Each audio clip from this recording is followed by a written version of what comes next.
Thank you for tuning in to the GSMC Basketball Podcast presented by the GSMC Sports Network. I am your host, Nelson, here on this very, very important day for Olympic basketball because this is the day that the quarterfinal starts. So every game is being held today. 2 games previously went down. 1 game is occurring right now as I speak, and the final game between the United States and Brazil is going to happen at 3 o'clock. So that's going to be, the basis of everything that we're going to talk about in this segment for today. And as of right now, France is up 32-20 against Canada, and the second quarter still has 5 minutes left to go. So by the time, maybe halftime, or by the time the game ends, I'll let you guys know, and I'll give an update on the score, an update on the the best performers, and just how the game's going. But so far, France has been dominating. The entire home crowd has been chipping in to help them out and give them that home field advantage that I was, talking about since the beginning.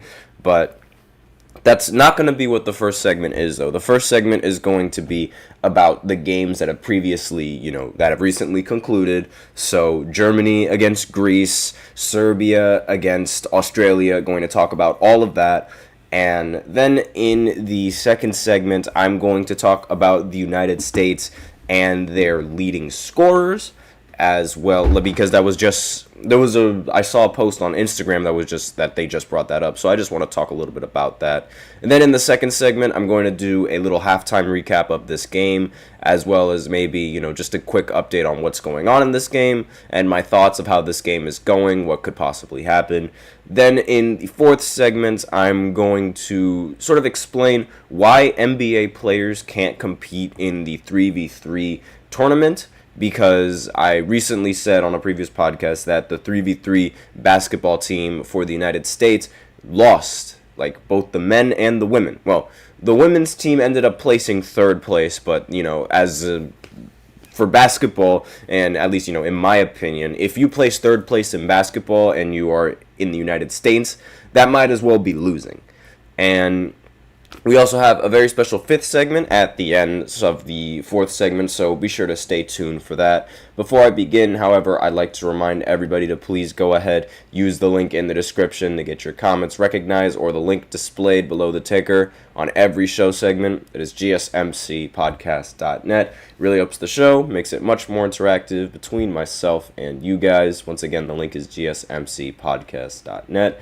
And without further ado, let's go right ahead and go into the first segment, which is going to be all about the teams that have recently advanced into the quarterfinal. So, for starters, Serbia and Australia. If this game isn't going to be the game of the week, France against Canada, which is happening right now, if this game doesn't end up being close to competitive, this game is definitely going to be the game of the week, because this matchup between Serbia and Australia ended up going into overtime. And to make things even more impressive, I should say, the Serbian team was down 44-20 in the second quarter with about 7 minutes left to go. And, it was looking like this was going to be a blowout for the Australian team. And that Australia was, that the game that was against the Greece team between Australia and Greece was just a fluke game. But it was a little bit more than that. So Jokic and company ended up coming back, and they ended up forcing the game into overtime. And then with about a few seconds left in overtime, Jokic hit his infamous one-legged fadeaway to seal the game and win 95-90. And there were a lot of very good performances coming out there. But aside from this game that went down, there was also Germany going up against Greece, and the Germans ended up, making quick work of the Greek team as they won 76-63. There was, the game wasn't really that close, I should say, compared to the other game, which was, it started out a little bit. I mean, Greece sort of had control of this game early on, but then as the game continued and the game progressed, mainly towards like the end of halftime, once halftime hit, the Germans basically, they they continued to dominate the rest of the way. So, like, the biggest lead that the Greek team had was 15. Meanwhile, the biggest lead that the Germans had was 12. And, I mean, I don't know, I don't know why it says, like, that's what it says on the website, because they won by 13. So, I have no idea why the tracker here says that the biggest lead for the German team was 13. And aside from, I don't understand. I don't know. Like, or maybe it's the other way around. Yeah, it was the other way around. I apologize. Their biggest lead was 15, and it's the way that this website works, it's so confusing. Everything about this tournament just confuses me. I don't know. Maybe it's because it's not, I'm used to, like, how, Americans make these sort of things, and this is, it's a whole organization, so it's not just, Americans that are doing this, so maybe that's why I get confused really easily. But aside from that, here is, let me just go ahead and choke. There we go, yeah! You like that graphic? It's beautiful, isn't it? So, this is how the tournament is looking right now. So, Germany and Greece, Germans advance, and Serbia ends up advancing, beating Australia. And I just wanted to show off this graphic because I think it looks great. Again, shout out to Taishiro for making this graphic for me. Fantastic. Now, the scores for these games, because that's really what everyone wants to hear. So, Franz Wagner, again, showing everyone why he deserves the contract that he gets from the Orlando Magic. Very, very impressive performance out here coming in from him. There were several players that did not play for the German team, but, I guess it was for the best because they ended up winning. Still haven't lost a game in these Olympics. And Franz Wagner, 18 points, 3 rebounds, 2 assists. Also ended up going 8 for 17 from the field, as well as 7 for 11 from inside the arc. Except the only real downside for this performance was his 1 for 6 shooting from 3, and that's really sort of been that was one of the reasons why I thought the acquisition and the contract that he was getting from the Orlando Magic was a bit much because of his flimsy 3-point shooting. But aside from that, he's by far been the most important player for the German team, and along with Dennis Schroeder, who is, he's always been the best player for Germany for, the longest time. We see him play in FIBA, every single year, and we see him play for the Germans every single year that he can. And tough shot by Canada. Of course, it misses. But aside from that, Dennis Schroeder, arguably one of the more important players for this team because of just how well he's able to pass the ball. 13 points, 8 assists. Those assists don't lie. He gets a lot of assists in a majority of his games. And now let's just go ahead and move on. Now for the Greek side, obviously the only player that ended up showing out was Giannis Antetokounmpo. I don't really understand why any other player would show out aside from Giannis. It really doesn't. It would take a miracle. Let's just put it that way. It would take a miracle for any other player aside from Giannis to outshine Giannis. It's really everyone else on the Greek team, they didn't really play that well. There were several players that ended the game with 0 points, and there were several players that ended with just, in single digits. That wasn't going to help the Greek team against this German team. And Giannis only ended up, I say only getting 22 points, but that is a very solid performance for, an Olympic game. Getting 22 points, very, very solid.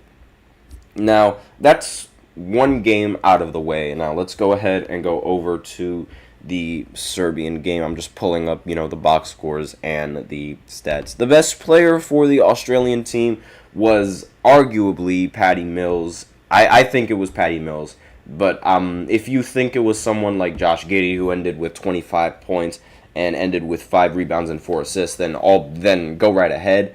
But Patty Mills, he ended the game with 26 points and ended with 3 rebounds. Surprisingly, he recorded 0 assists for this game. I'm very surprised at that. I thought I read that wrong when I was looking at the box scores, but no, he was just scoring this game, which is honestly all that you really needed. And again, Jokic, he ended up, propelling the comeback, almost ended up getting a triple-double as well.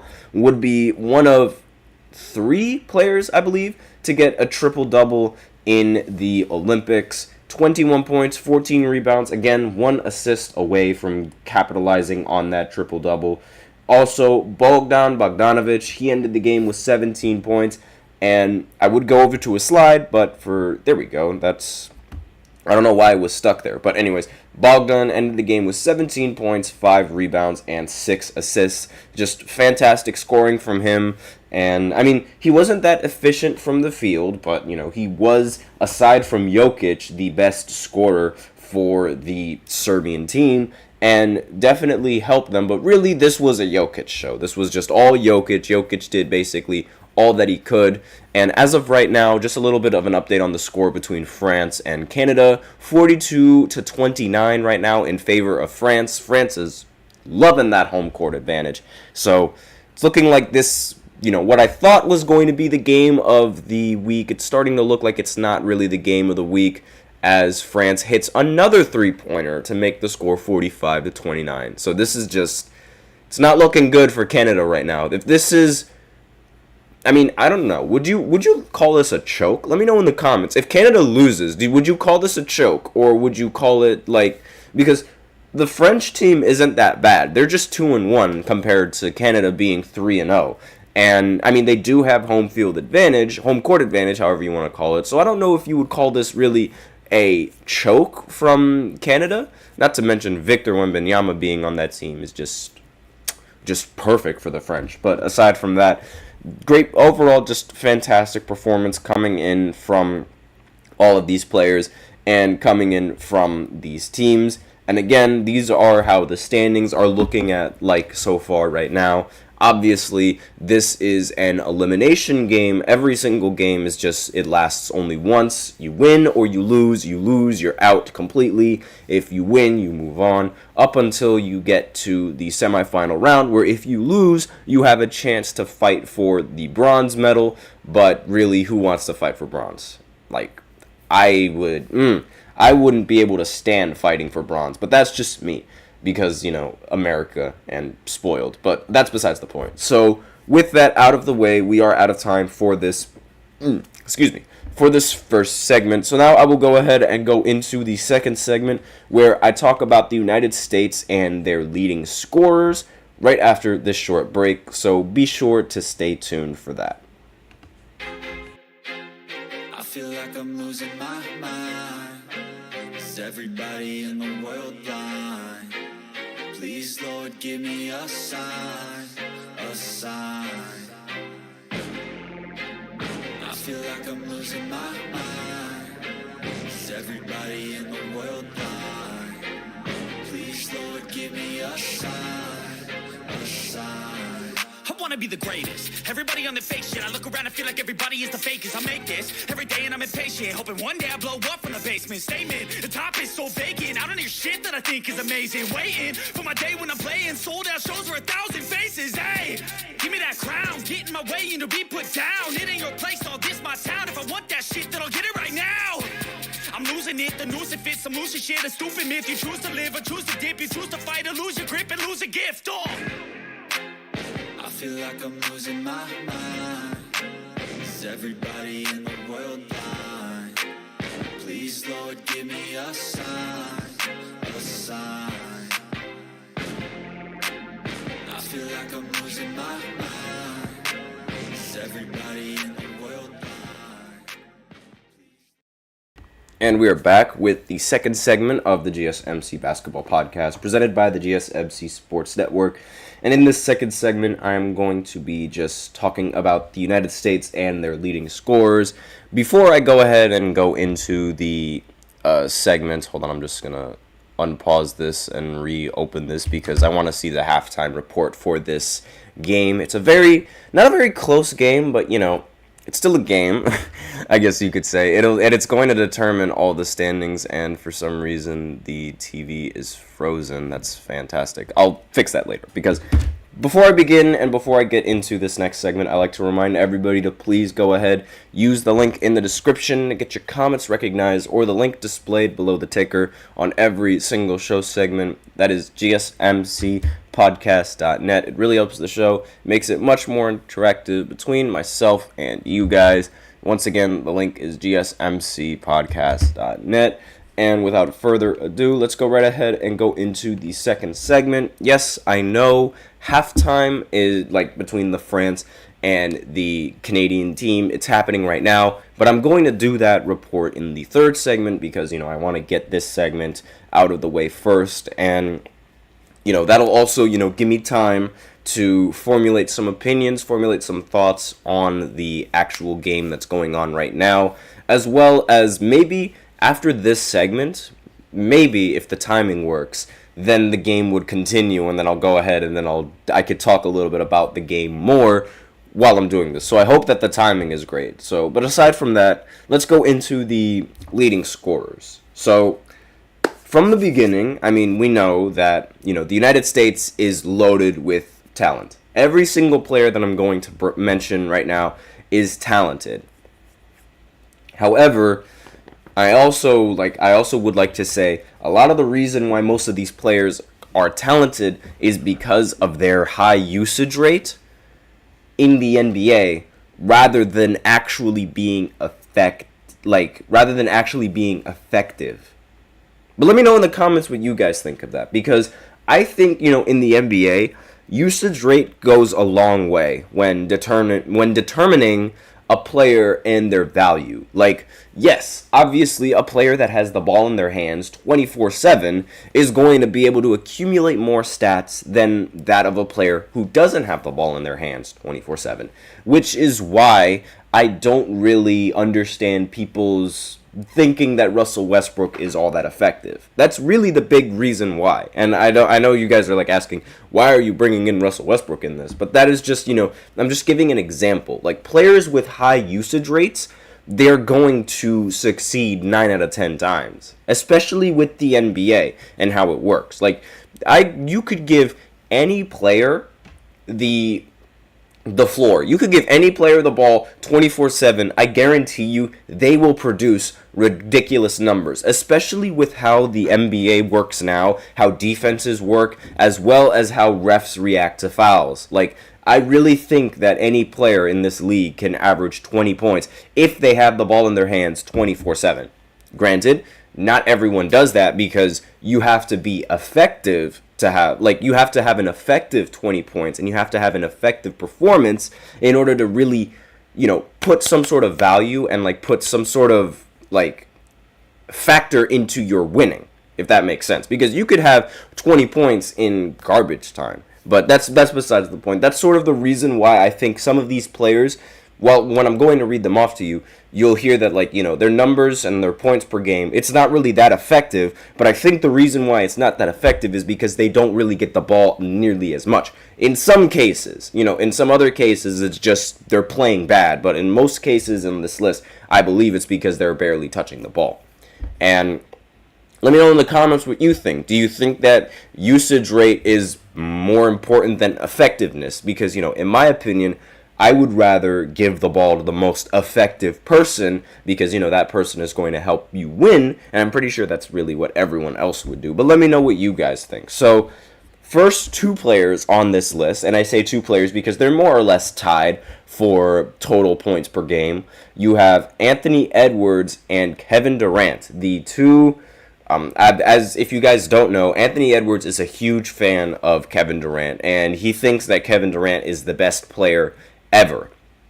Better than Michael Jordan, better than Kobe Bryant, better than LeBron, ever. He thinks that the fact that he's 7 feet tall and no one can guard him makes him the best player ever. And, there is some truth to that, being 7 feet tall and no one being able to guard him. They're both averaging 16 points per game. Anthony Edwards is averaging 16.7 compared to Kevin Durant, who's averaging 16, but no less impressive despite the 0.7 difference. And these two, the best scorers for the team. And guess what? They're both coming off the bench. Great job, Steve Kerr. But no, seriously, like it doesn't make any sense to me how neither of these two are in the starting lineup, despite the fact that they are leading United States in total points production. If you guys watched my podcast that I did yesterday when I was, blasting Steve Kerr for his decision to bench Kevin Durant, this is just more proof. Like, Kevin Durant has been producing. I understand it's with the second unit, but you can put him in the starting lineup, then sub out a majority of the starting lineup, and then put in that same second unit and allow Kevin Durant to play. And I understand you might be like, oh, his injury and things like that. That was the reason why he sat out in the exhibition games. These aren't exhibition games now. This is, like, for lack of a better term, sudden death. This is literally life or death for the United States, and they cannot afford to mess up. And I think not putting Kevin Durant in the starting lineup is messing up. Like, I understand. We have so many talent. We have so much talent, so many other players on this team. But Kevin Durant and Anthony Edwards, they are performing. Specifically more Kevin Durant, because I think Kevin Durant would be a much better fit in that starting lineup. I think Anthony Edwards should come off the bench. If there was anyone that should come off the bench, it should be Anthony Edwards, and he'll continue playing and continue scoring regardless of who's on the court. And those are just my opinions. Next on the list is obviously the glorious king, LeBron James. Now, he's averaging 14.3 points per game. The fact that he's even in the top 3 of this list just further shows that he is the greatest basketball player of all time. I didn't see Michael Jordan, as the oldest player in the NBA, playing in the Olympics and still dominating the way that he does. Obviously, he is Team USA's closer. He is the guy that people go to when you need to get a bucket, and he is the guy that people go to when you need to create a play, any sort of thing like that. This is your go-to guy, especially in the final minutes of any kind of game. And really, it should also be noted that between France and Germany, France is very much beating Canada in the free throw battle. I said Germany, I apologize for that, but France is really just outdoing them, like, in the paint and drawing more fouls as opposed to Canada, who isn't really drawing that many fouls. And that's really the big difference maker in this matchup. Now, let me know what you guys think of that, because really, you can make the argument like, oh, they have home field advantage, but I don't really think that's what it is. Again, that's just an argument you can make. Now, back to the glorious king, LeBron James. Obviously, best player in the league, best player on the team, no question about that. Anthony Edwards even said that he was the best player in the league. Now, one player that I'm very surprised to see on this list so early is Devin Booker. He ends up scoring 10.3 points per game for the United States, along with Drew Holiday, who also scores 10 points per game for the United States. Now, I know I got a lot of controversy, I guess you could say, for some people. Like, some people wouldn't agree with Drew Holiday being in that starting lineup, but his points production and being in the top 5 for points per game for the United States is definitely, a very good catalyst for the argument, because people wouldn't really expect Drew Holiday to be that much of a scorer, let alone he gets on this list before Jason Tatum even gets on this list, which is also just, even more surprising. Next, we have Joel Embiid, arguably the biggest disappointment in the entire United States roster. His production for the United States is just not there. Now, you might argue, okay, he's top 6 in points per game. He's averaging 9.5 points per game. What's there not to like? It's everything else that is not to like. For some reason, Bam Adebayo and Anthony Davis, while they are lower on this list in terms of points per game and production, like, in terms of points per game, really, like, they do more. Like, as big men, they do more for the team. Like, they're more responsible for blocks, they're more responsible for rebounds, and, they're more responsible for that defensive presence, especially in Olympic basketball where there's no 3 seconds, right? That's really where the center needs to shine. And Joel Embiid just doesn't shine in any of those categories when you compare him to Anthony Davis or Bam in these Olympic matchups. Now, that you might argue that, that's the reason why that's not the reason why he's there. He's there for his scoring. Well, he's not even leading the team in the scoring, and he's not even averaging 10 points. And Bam Adebayo and Anthony Davis, they're only averaging one less point than him. So when you take all that into account, like his scoring isn't there, neither is his defense, and neither is his production or his rebounding, sure. But I do see Anthony Davis and Bam Adebayo get more rebounds than him anyway. And again, biggest disappointment in these Olympics by far, one of them at least. Next is Bam, 8.3 points. Same with Anthony Davis, 8.3 points. I think they're the two best big men on the team. And obviously, that's not really saying much because aside from Embiid, they're the only big men on the team. But that's besides the point. Next is another disappointment in these Olympics, Steph Curry. This is I can see why now, Steph Curry doesn't really like to meddle with international affairs and, get into these Olympic tournaments because his performance has been bad. He's averaging 7.3 points per game in these Olympics, and his shooting touch has arguably, has vanished. You can make the case that he has not been shooting the ball nearly as good as we see him in the NBA. And maybe this is because of how close the three-point line is to the basket, but I don't really think so. This is just a very bad performance from him. And it's weird because in the exhibition games he was playing pretty well, but now in these games where they really matter, he's been awful. He's been really bad. He's been building a house for these teams, and it's not it. Now, last player on this list, Jason Tatum. Now, I'm very surprised that he's dead last on this list, 7 points per game, even with the fact that he didn't play that much, or he didn't play at all in that one matchup. But again, 7 points from Jason Tatum. Let me know in the comments what you guys think of these scores. Do you think these scores are rather disappointing? Do you think these players are doing enough? Who do you think is the best player on the team? And who do you think, should be in the starting lineup? Obviously, I'm going to say Kevin Durant. Now, the game between France and Canada has started, so my timing is perfect. So now I will go ahead and go into the third segment where I give a little halftime report on this France versus Canada game and just, give an update on the score as well as who's playing well for the team right after this short break. Be sure to stay tuned. Looking for your daily fix of sports talk without having to pay for it? GSMC Sports Network is available on YouTube. Just search GSMC Sports Network. Get your fix of daily sports talk shows on YouTube, absolutely free. NFL, college football, NBA, MLB, MMA, UFC, fantasy football, and so much more.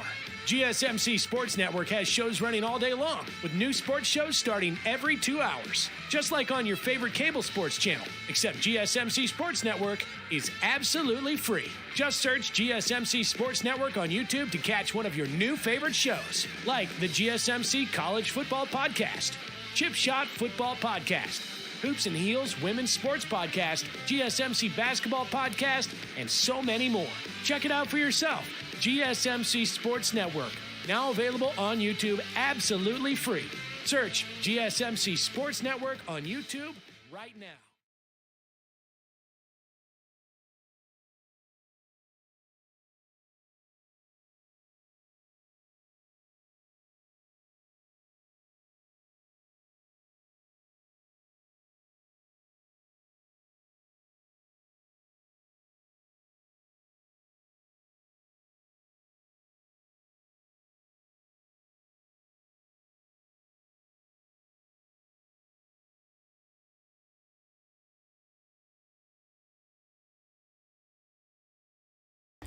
And we are back. Actually, wait, no, I skipped that. That's my bad. And we are back with the third segment of the GSMC Basketball Podcast presented by the GSMC Sports Network. And in this third segment, I'm going to go ahead and just give a quick recap of this game that's been going on right now and sort of, who's been playing well, who hasn't been playing well, what's been working, what hasn't been working.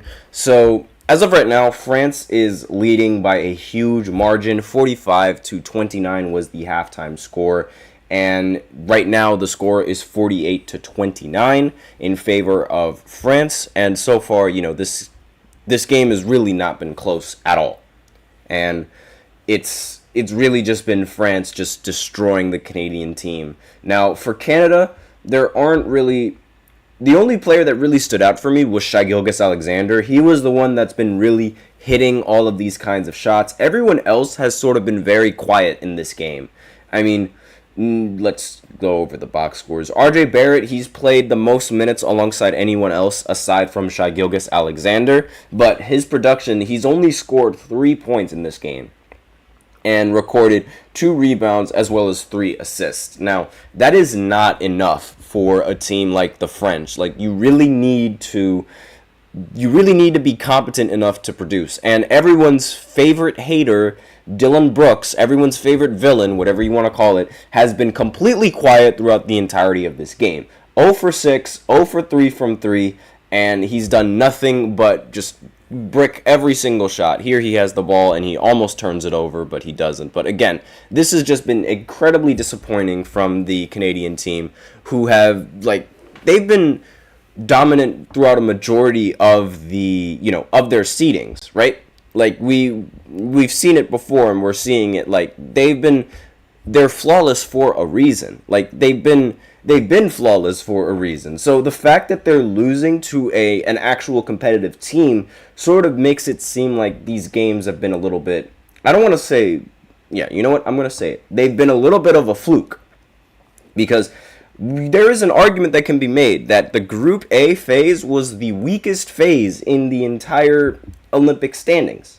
I mean, they didn't have the United States or Serbia, and not to mention Australia lost to Serbia, and they also didn't have the French or the German team.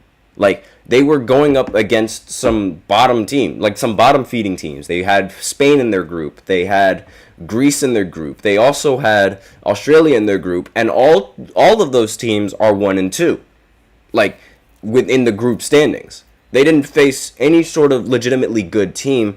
Meanwhile, France just made, or is that France or is that Canada? Yeah, no, that's France. It seems like Canada, just Lou Dort seemed to make an and one bucket at the basket. Okay, that should be enough to, then maybe that'll catalyst into something. But, aside from that, this is like the first good team that Canada is playing against. And when you look at the competition between Group A and the rest of the tournaments, it's not going to be easy for the Canadian team to advance if they continue to advance. But as of right now, it's not looking good.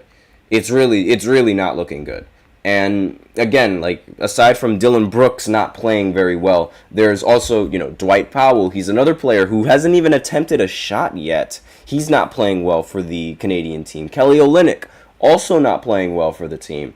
And who else did I notice that wasn't playing well? I mean, he's doing all right, but France just keeps answering and answering and answering back. Like, every single time Canada gets a bucket, the French team answer right back. And it's not just Victor. Like, so many other players on the French team, so many players on the French team are playing at their best. Like, they're really playing some very dominant basketball right now. And one thing that I should note, Rudy Gobert has been benched for a majority of this game. And they have Victor Wembanyama running the true center position. So I believe this is sort of to match up with the Canadian team, because the Canadian team has a lot of shooters. And if you were to put Rudy Gobert in that lineup against all of those shooters, meanwhile as well having Victor Wembanyama, it would not only seem a little bit repetitive, but it also would affect your rotation and your ability to run towards the three-point area. Because Victor, while he is tall, he's quick on his feet.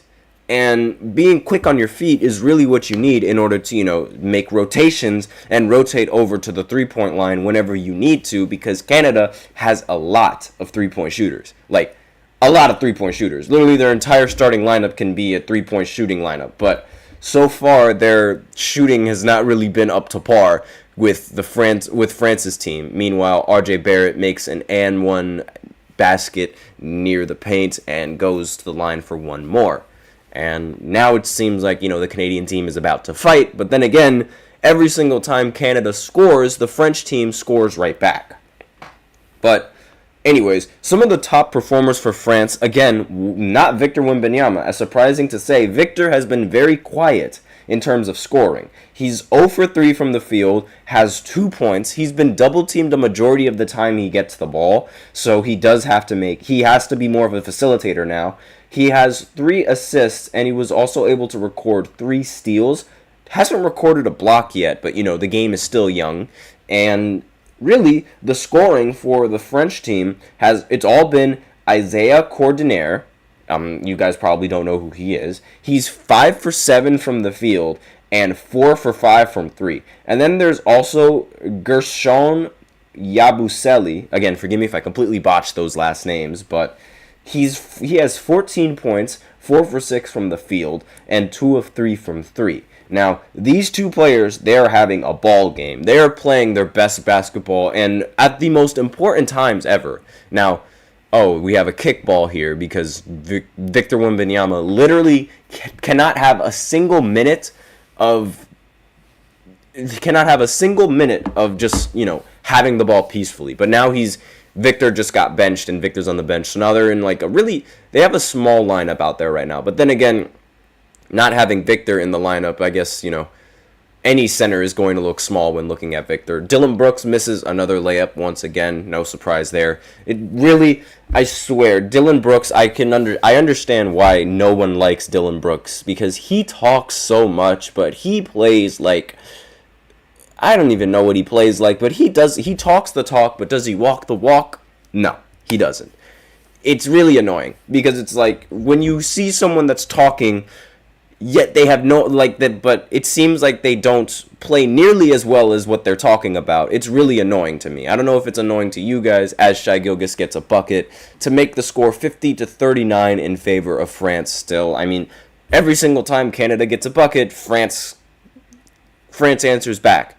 But France has sort of been getting a little bit dirty with the turnovers. Like, they're getting a lot more turnovers now. Shai is scoring a lot more now for the Canadian team. He's got 17 points. He's leading the team in scoring, and he just got fouled. So, this is sort of how the game has been going for the Canadian team. And this is like what's happening now, what has been happening since the beginning of the second half. Now, the only difference is that France is getting a little bit sloppier. So, do they have a chance of coming back? Everyone has a chance of coming back in this tournament, but we'll see. But as of right now, that'll be all for the third segment. So now I will go ahead and go into the fourth segment, where I talk about why NBA players and why, top basketball players cannot compete in the 3-on-3 basketball tournament in the Olympics, because aside from having a 5-on-5 team, there's also a 3-on-3 team, and the United States recently lost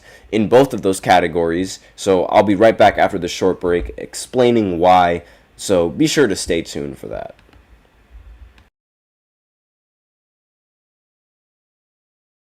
For the best and latest podcasts available anywhere, go to the podcast app on your cell phone and type in GSMC to access free content-rich podcasts on health and wellness, book reviews, sports, entertainment, relationships, social media, movies, technology, finance, and even weird news. Subscribe and download the GSMC Podcast Network's family of shows, available everywhere podcasts are found.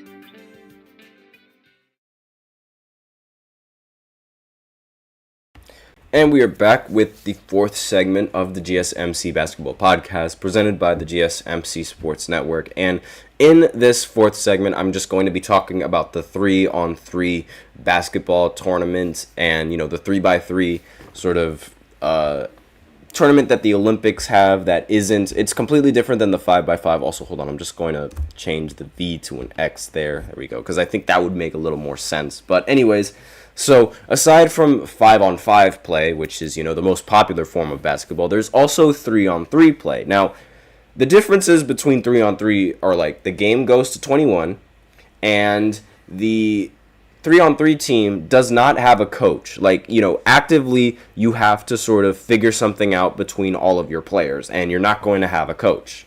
So that could be a little bit challenging for some people and a little bit different for a lot of people, but especially some of the players on the roster, but it doesn't really matter. It's still just basketball, and it's really half-court basketball, right?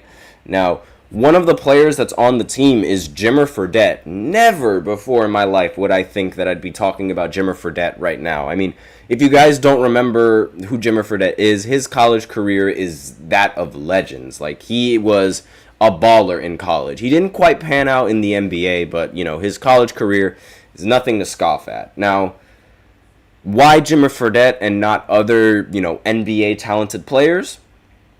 Beats me, right? Like, no one really knows. And it's unfortunate because the United States, they ended up losing in the 3x3 competition. I know, United States losing in basketball is almost unheard of. Like, I think it's a, I don't want to use this word, but sadly I have to. It's a disgrace when the United States loses in basketball. I don't care that it's 3-on-3. We should not be losing in a basketball tournament, period. Never. Shouldn't happen. And it wouldn't happen if we actually had NBA players in this. Now, there's a men and women's section. The men's lost, but the women's got placed in third. And it should be noted that one of the players on the women's team, I believe, what was her name? Haley Van Lith. You guys might know her for college and LSU. She thought Kobe would be proud for not letting her team lose in third place. Now, I'm going to be, that guy, because I am a very huge Kobe fan. Kobe would not stand for the fact that you landed in third place. I don't care that you could have lost third place, but you didn't. You aren't supposed to lose, period. You are supposed to win and get the gold every single time. Kobe would not settle for anything less. It is the entire reason why his entire Olympic career is flawless. Kobe has never lost a game with Olympic basketball. So he would not stand for the fact that you came in third place. Third place to Kobe is losing. Second place to Kobe is losing. Anything that is not winning is losing to Kobe. So no, you have no right to say that Kobe, would be very proud. No, you do not. You have zero, zip, nada, nothing. I just wanted to say that because I was appalled when I read that quote. Let me know in the comments what you guys think. Do you think Kobe would be proud of third place? I don't think so. But aside from that, why can't NBA players compete in this tournament? So I'm looking at this article real quick. Like, it really begs the question, how did the U.S. arrive at this particular group to represent it at Paris? Like, the group that they arrived with was Jimmer Fredette, Kenyon Barry, Kareem Maddox, and Dylan Travis. They have zero experience in the NBA, those three players. And Jimmer Fredette, he did have experience in the NBA. But aside from that, it wasn't really good experience, right? So, how do players qualify for U.S. Olympic 3-on-3 basketball teams? So, the NBA and WNBA players, they are allowed to compete. So there's nothing stopping, like, let's say, Jalen Brunson from becoming a 3x3 or a 3-on-3 all-star. But Brunson or any other NBA or WNBA player needs to comply with FIBA's eligibility rules, which require each country's roster to have 2 players ranked within the top 10 of that country and 2 players ranked within the top 50 or with the minimum number of ranking points. In addition, FIBA says it expects Olympic rosters to be made of athletes playing regularly on the FIBA 3x3 World Tour at Challengers events and on the FIBA 3x3 Women's Series, since those bring with them the highest amount of ranking points, all of which creates a problem for any NBA or WNBA player who'd like to try out for the 3-on-3. So, the only way to climb up your country's 3-on-3 rankings is to play a lot of 3-on-3 events. NBA and WNBA players play a ton of basketball as it is, and it's asking a lot for them to take time out of their schedule to play regularly on the 3-on-3 circuit. It's hard to sell for NBA team, and the prospect of a player sacrificing their offseason to travel the world playing 3-on-3 events, that is a lot to ask, especially now in the NBA, where players, they can get injured by lifting weights, and players, they get injured by just playing basketball in general. Like, you don't want to risk that injury just for, a 3-on-3 type of competitive standing, right? You do not want to do that as an NBA player because that could ruin your career. So many WNBA players, they go overseas to continue playing professionally once the WNBA season concludes, meaning that the WNBA players have even less availability for this. So it is possible to make it work. The United States women's team boasts current WNBA players Ryan Howard and Derica Hamby. So those players, they play in the WNBA, but they also play in these 3-on-3 competitions, and would have included Cameron Brink if the LA Sparks, if she didn't tear her ACL there. So Cameron Brink could have been in the 3-on-3, and I believe that would have generated a lot more attention than the other blonde that they got on the team. I really don't want to mention her name just after that Kobe quote. It irks me. But it requires jumping through some, logistical hoops, as the article likes to call it. And for many NBA stars, increasingly large contracts are at stake, which is why they really don't want to get injured. So this is probably why the United States will never send its biggest names to the 3-on-3 tournaments. And unfortunate as it is, it means that the United States probably won't win 3-on-3 tournaments anytime soon. Our skill is in 5-on-5, where that's real basketball is played. But again, it's I really imagine if someone like Kyrie Irving were to participate in this event. Oh my gosh, the amount of ankles he would break, the amount of park handle moves that we'll see from him, crazy behind the backs with one hand, between the legs with one hand. He would just cook everybody in a 3-on-3 tournament. Let me know in the comments, who do you guys think, what NBA players do you think would make the best 3-on-3 tournament team? Just 3-on-3 tournament. So, I would think someone like Kyrie Irving would be phenomenal. I also would think Kevin Durant would be fantastic for this kind of competition. And who else would be great? I don't know. Everyone would really be great in these kinds of competitions. Really? If I would have loved to see Carmelo Anthony play in a 3-on-3 basketball tournament. I would love to see that. I can only imagine how he would play. He would just have a field day. Everyone in the league would have a field day in a 3-on-3 tournament, to be honest. LeBron, when he's 50, would have a field day in this tournament. Now, obviously, maybe I am being a little bit dramatic, but we have no idea. LeBron doesn't seem to age, so I wouldn't be surprised if at 50 he decides to do this, which would be hilarious, right? And right now, just want to give an update on the score. France is still up, but they aren't up by that much. The game is a little bit closer now. France is up 58-49 against Canada with 1 minute and 19 seconds left to go in the third quarter. So just wanted to give an update on that for you guys. So with that out of the way, we are out of time for this fourth segment. So now I will go ahead and go into the fifth segment, where I do some predictions on what I think the standings are going to be for this tournament. Once again, after these sort of performances, and just, again, I'm just going to explain my opinions on that in case you guys weren't here for the last segment. So be sure to stay tuned for that after this short break.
And we are back with the fifth and the final segment of the GSMC Basketball Podcast, presented by the GSMC Sports Network.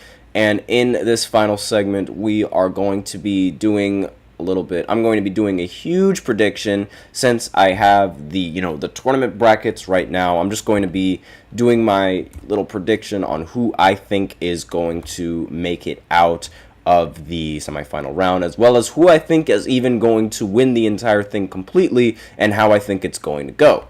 So I just finished making the graphic now. Hold on just 1 second as I just adjust a couple of things. For those of you guys on the audio side, you guys aren't going to be able to see this, but it doesn't matter because I'm going to just show this off on the YouTube channel. So if you guys are interested in looking at how the bracket looks like, just go ahead and find the channel on YouTube. It's GSMC Sports or GSMC Basketball Podcast.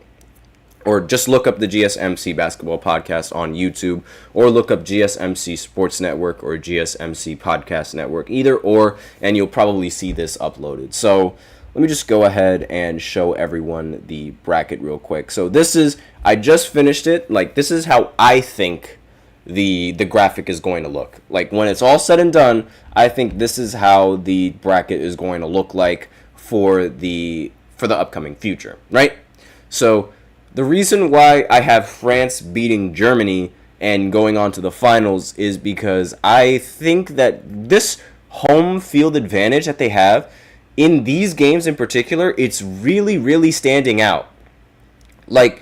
I see so many people in the crowd repping France. I see so many people in the crowd screaming, jumping, making noise, and they're all in favor for France. I think this home court advantage is going to carry over into against Germany, because I don't think the Germans have that many players that can handle the pressure as much as the United States does.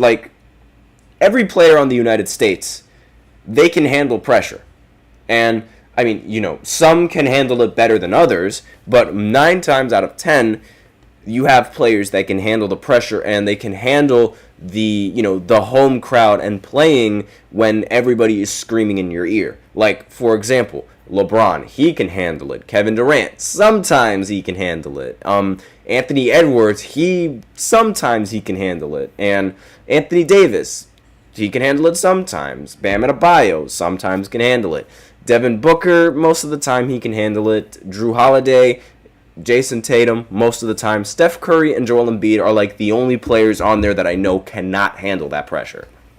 And that's saying a lot, because those two are part of the big three. But usually, the United States, I think that lineup, they'll be able to handle the pressure when they go up against France in the finals. And I think that aside from the French team, the Serbian team is still the team to beat, and still one of the it could be a very dangerous team that the United States would have to go up against, the Serbian team, because they just beat Australia, and aside from Canada, Australia has the most NBA players out of everyone in this tournament, aside from Canada. Now, they beat them. Now they have to go on and play the United States, who have the most NBA players, period. Now, I don't think this is really a big deal, because I think the United States are easily going to beat them. And I also think that, but aside from that, they are our biggest threat as of right now, because we know that we're going to have to play Serbia. We have no idea whether or not we're going to play France. But I really think that the French team is going to end up making it towards the finals. I think, especially with how this game has been going so far. The score right now, it's 61-50 in favor of France, with 10 minutes left to go in the fourth quarter. So there's a whole other quarter of play, so everything can change, but I think the French team is really the most dangerous one. Shai just double dribbled and they didn't call it, but aside from that, I don't know, I think the French team is really going to, especially with how Canada's playing, good lord, the French team is really, I think they're going to really, shake the room, especially with the fans. The fans are definitely shaking the room. I saw them they were just jumping up and down. They were moving like the bleachers and the stands wherever this game is being held. Like that is some insane work right there. But again, I also think that, I think the game between Germany and France, while it might be close, I don't think the Germans are going to really, like, they'll put up a fight, but I don't think they're going to come out winning. Now, between third place, I think that's tough. Like, I haven't really thought of who would win third place between Germany and Serbia. Like, that would be a very good matchup. I think Serbia has the better chance just because of, like, I believe in Jokic a little bit more. I mean, Jokic is in these entire Olympics, he's been the leader in rebounding, and he's also been one of arguably the best player, period, in the Olympics. Arguably. Now, that's all. We all have to see how that's going to affect the going up against the United States, because again, the United States could lose. I don't think they're going to lose. I think the finals is just going to be, the United States against either Germany or France. But let me know. I'm not going to change anything on this entire bracket until the results come in and I have to change it. I'm not changing anything. So this is how I think the tournament is going to go. So let me know in the comments what you guys think. Do you think that this is accurate? Do you agree with this? Do you think that it's not going to happen like this? Do you think that it's, some other team is going to make the finals? Do you think, the Serbian team is going to make it? Do you think the German team is going to make it? Let me know what you guys think. But I think you would be a little bit crazy to think that I think you'd be crazy to think that the United States wouldn't make it. But with that out of the way, that is all that I have for you on this segment, and that is it for this show. So thank you so much for tuning in to the GSMC Basketball Podcast presented by the GSMC Sports Network. Your support means a lot to us, so please remember to subscribe to the show, leave a positive review. It really does make a difference. We also invite you to follow us on Facebook, Twitter, TikTok, and Instagram for more content and updates. As usual, please remember to use the link in the description to get your comments recognized, or the link displayed below the ticker on every show segment. That is gsmcpodcast.net. Really helps the show. It makes it much more interactive between myself and you guys. That is all I have for you today on this show. Thank you so much for tuning in. I am your host, Nelson, and as always, take care. Enjoy the games that are going on right now. I'm going to continue watching this France versus Canada game because it's getting really, really close. But let me know anything that you guys want me to talk about in future segments. But enjoy these games, and as always, take care.